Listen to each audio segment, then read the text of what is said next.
furgonimizni ko'rib, ma'qul keldilar. Hozir har taraflama komfort taraflama, dvigatel taraflama va холодильник muzaj taraflama hozir o'shani полный xarakteristikasini aytib o'tiryapman. Ko'rishyapti. Nasib bo'lsa olishadi. Ko'ryapman. Isuzu ko'rarimda bu to'yam bir tona o'g'ri. Ma'qulmi aka? Qalay? Zo'r. Zo'rmi? Agar buni gazligi bo'lsa, o'sha zo'r bo'ladi bizga.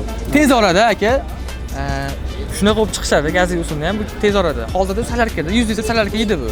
Baki 100 litr salarka yedi. Ya dizelni 100 ketadi. Kerak edi hozir bu nima? Hozir texnika shu darajada ularga yoqyapti. Hozir meni ham eshitishmayapti. Ma'lumot beraman desam, umuman quloq ham solishmayapti. O'zligi ancha yaxshi bilishar ekan. Meni eshitmasdan o'ziga texnika haqida ma'lumot o'ziga bilib olishyapti. Texnikani o'zligi ko'rib, qanchalik afzal ustun taraflarini o'zligi ko'rishyapti. Zavat qiling, bitta ko'rishsin. Bo'ldi, tushiringlar.